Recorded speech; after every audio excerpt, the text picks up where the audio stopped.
Salam Satu Malaysia, Best 510 edisi 7 malam 5 Mac 2015. Sekali lagi bersama dengan saya, Radin Robin.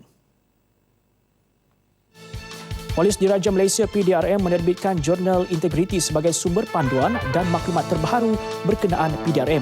Ia akan memanfaatkan warganya malah komuniti serta masyarakat. Jurnal ini memuatkan 3 aspek mencakupi aspek keselamatan, agama dan psikologi anggotanya. Turut dilancarkan sistem dalam talian bahagian agama dan kaunseling bagi memberikan perkhidmatan kaunseling, psikologi serta agama.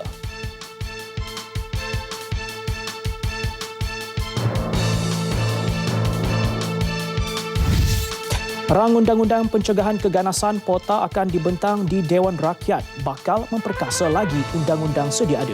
Ini termasuk Akta Kesalahan Keselamatan Langkah-Langkah Khas 2012 SOSMA dan Akta Pencegahan Jenayah POKA Pindaan dan Pemerluasan 2013. Di bawah POTA, sebagai langkah pencegahan dan pemulihan, mereka yang disyaki terlibat dengan kegiatan kumpulan ganas seperti IS boleh ditahan selama 2 tahun. Tempoh penahanan itu boleh dilanjutkan dan tiada had ditetapkan. Anggota IS sama ada rakyat Malaysia atau warga lain yang datang ke negara ini boleh diambil tindakan melalui POTA.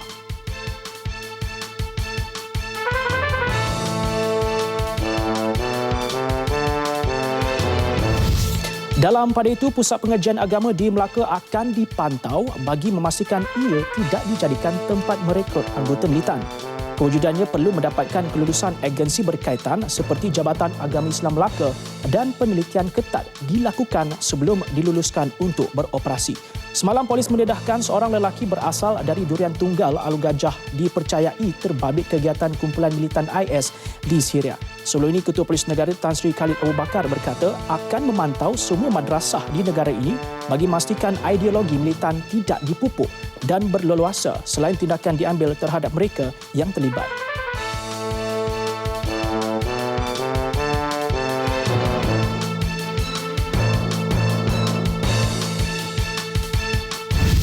Hampir 300 warga sekolah kebangsaan SK Simpangan Kota Marudu menarik nafas lega selepas penantian hampir setahun untuk menduduki bilik darjah yang lebih kondusif menjadi kenyataan.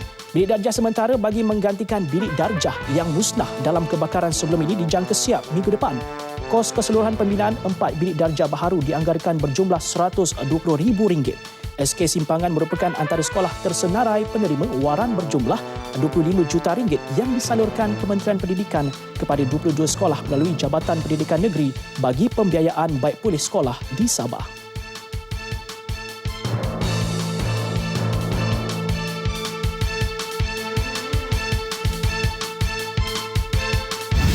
Operasi bagi mengesan dan mendaftarkan cukai barang dan perkhidmatan GST syarikat-syarikat yang bermula Ahad lalu mula membuahkan hasil.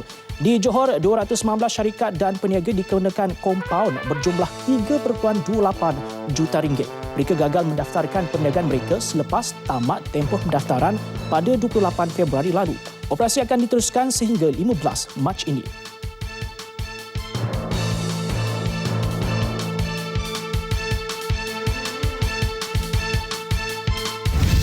Perdana Menteri Pakistan Nawaz Sharif mahu negaranya dan India memulakan hubungan baru dengan menyelesaikan semua percanggahan. Segala permasalahan dan perbezaan pendapat perlu diselesaikan melalui dialog. Persetujuan hasil pertemuan antara Setiausaha Luar India Subramaniam Jaishankar dengan rakan sejawatnya dari Pakistan Aizaz Ahmad Chaudhry. Ia merupakan pertemuan peringkat tertinggi kedua buah negara dalam tempoh 7 bulan.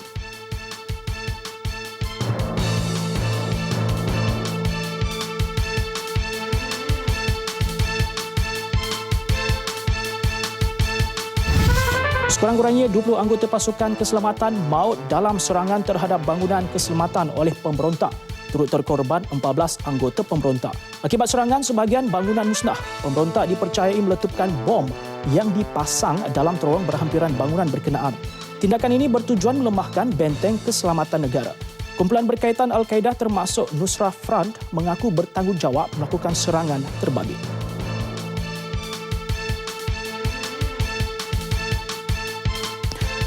Untuk paparan terperinci, ikuti Nasional 8 sejam dari sekarang bersama Wan Lokman dan Nur Mazalina. Saya Radin Robin, salam Satu Malaysia.